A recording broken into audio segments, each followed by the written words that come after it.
Most people assume becoming a millionaire requires a dramatic income jump, a promotion, equity, a lucky exit, something external.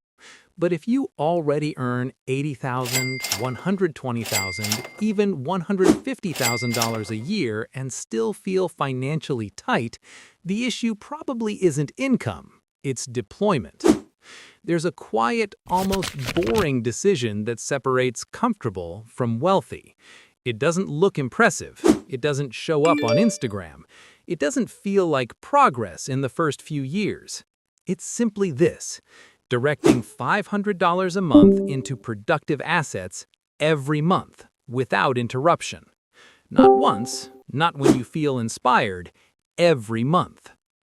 At a 7% real return, roughly long-term equity returns after inflation, $500 a month for 40 years becomes about $1.3 million in today's dollars. At 9 to 10% nominal returns, you're looking at $3 million plus before inflation adjustments. The total amount you contributed over 4 decades? $240,000.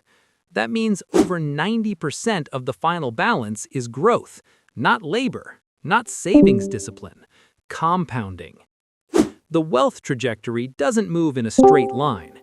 In year 10, your account might sit around $85,000 to $95,000. Respectable, but not life-changing.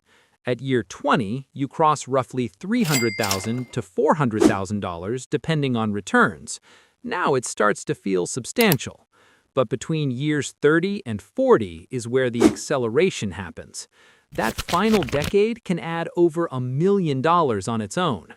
The last years produce the largest absolute gains because your capital base is doing more work than you are. Your money's annual return eventually exceeds your annual contributions. That is the inflection point. Early on, you are pushing the snowball. Later, gravity takes over.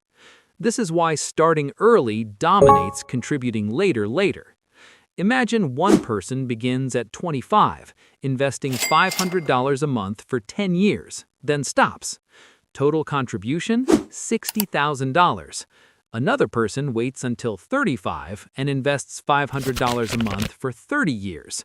Total contribution, $180,000, 3 times as much. Assuming 8% returns, the early starter still often ends with more money by 65. Time is leverage. It multiplies small inputs into disproportionate outputs. When you delay, the math becomes hostile. If you wait 1 year, you might need $520 or $550 a month to reach the same target. Wait 5 years, and the required monthly amount may jump to $700 or more. Wait 10 years, and you're pushing past $1,000 a month to catch up. Every year you delay, the required cash flow rises because you're removing the most powerful asset in finance: time. Now, the objection is predictable. I don't have an extra $500. You probably do. It's just diffused. A $900 car payment instead of a $400 one. Subscriptions that add up to $150 or $200 a month. Dining and convenience spending that reaches $300 or $400. None of these purchases are catastrophic individually, but collectively they compress your profit margin. In business terms, if you generate $8,000 a month after tax and deploy $70,800 into lifestyle, your profit margin is 2.5%. That leaves no room for capital formation. Redirecting $500 raises your personal profit margin dramatically. It converts consumption into equity ownership. This is not deprivation, it's reallocation. And the implementation does not need to be complex. Broad market index exposure, low expense ratios under 0.10, automatic monthly contributions, tax-advantaged accounts when available, 401k, IRA, ISA, superannuation depending on geography. Automation removes emotion. Consistency removes ego.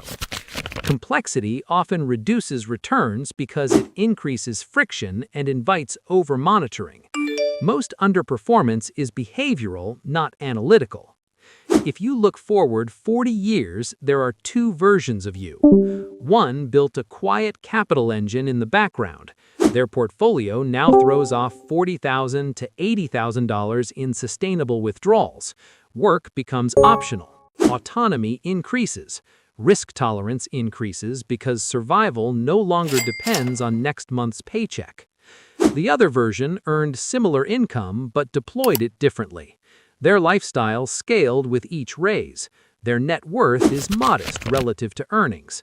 They feel successful, but not secure. Both versions worked hard. Only one built leverage. Wealth is rarely loud. It's usually the byproduct of a repeated, rational decision executed long enough for math to matter. You don't need a higher salary to start changing your trajectory. You need a single automated decision that converts $500 a month from consumption into ownership. Not tomorrow, not when you feel ready, today. What matters more? Earning an extra $20,000 a year or controlling what happens to the first $500 of every month? Most professionals instinctively chase the raise. A promotion feels like progress. A bigger paycheck signals growth. But if your internal system doesn't change, higher income simply scales your existing behavior. And behavior scales fast. Imagine you move from $90,000 to $110,000 a year. After taxes, maybe you see an extra $1,000 per month. In theory, that should accelerate your path to freedom. In practice, the apartment upgrades, the car lease stretches, travel becomes more frequent, subscriptions multiply, your psychological baseline resets. Your lifestyle expands to absorb the raise. This is the raise illusion. Income grows, but autonomy doesn't. Unless something interrupts that pattern. A fixed, non-negotiable $500 monthly investment is that interruption. It's not dramatic. It doesn't require a higher salary. It requires priority. There's a difference between saving what's left over and paying yourself first. Leftover saving is reactive. It depends on willpower at the end of the month. Priority saving is structural. It treats capital deployment as the first expense. Run the numbers calmly. $500 a month for 40 years at 8% annual returns becomes roughly $1.55 million. Total contribution over those 40 years, $240,000. That means about $1.31 million, over 80% of the final balance, comes from returns, not deposits. You didn't earn that through labor. You earned it through time and system design. Now compare that to a $10,000 raise that gets absorbed into lifestyle creep. After taxes, perhaps $6,500 annually. Over 20 years, that's $130,000 in extra spending capacity, most of which depreciates immediately. It buys comfort. It does not buy optionality. The market, of course, doesn't move in a straight line. There will be years when your portfolio drops 20% or 30%. That volatility feels like risk, but over long horizons, volatility is the admission price for higher returns. If you invest $500 monthly during a 30% market downturn, you're purchasing more shares for the same capital. Downturns increase your future leverage if you continue deploying cash flow. The investor with a 20 or 30-year time horizon benefits from volatility, provided they don't interrupt the system. Time horizon converts short-term chaos into long-term asymmetry. There's also the fee factor, quiet but expensive. Suppose you earn 8% before fees. In a low-cost index fund charging 0.05%, your net return is 7.95%. In a fund charging 1%, your net return drops to 7%. Over 40 years, that 0.95% gap can cost hundreds of thousands of dollars. On a $1.5 million portfolio, even a 1% annual fee is $15,000 per year, transferred from you to someone else. That's not trivial friction. That's permanent drag. So the real advantage isn't intelligence. It isn't stock picking. It isn't hustle. It's building a personal financial system with three characteristics: tax efficiency, low friction, and automation. Use tax-advantaged accounts when available: 401k, IRA, ISA, superannuation, because reducing tax drag increases compounding efficiency. Automate the $500 so it leaves before you see it, and resist the urge to constantly monitor performance. Over-monitoring increases emotional errors, which reduce returns. Wealth is not a talent competition, it's a systems competition. A promotion increases your income. A disciplined investment habit increases your capital base. One improves optics, the other improves leverage. If you want to feel wealthy, chase raises. If you want to become wealthy, build a machine that converts a fixed portion of cash flow into productive assets every single month. The raise is external validation. The $500 system is internal control. Only one compounds. If you ask most people to describe a millionaire, they'll picture visible signals: luxury cars, large homes, status consumption, a lifestyle that looks expensive from the outside. But the data tells a quieter story. A large percentage of millionaires live in ordinary neighborhoods, drive reliable but unremarkable cars, and operate far below the visible edge of their income. They don't look wealthy. They look stable, predictable, almost boring. And that's the point.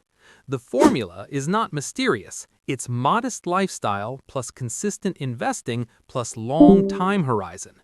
High income helps, but it is not the core variable. The core variable is what percentage of your cash flow becomes capital and how long that capital compounds. Take a simple example: $500 per month invested at an 8% annual return.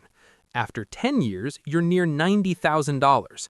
After 20 years, roughly $295,000 to $350,000, depending on sequence. After 30 years, around $750,000 to $800,000. After 40 years, approximately $1.5 million. Nothing about that path looks impressive.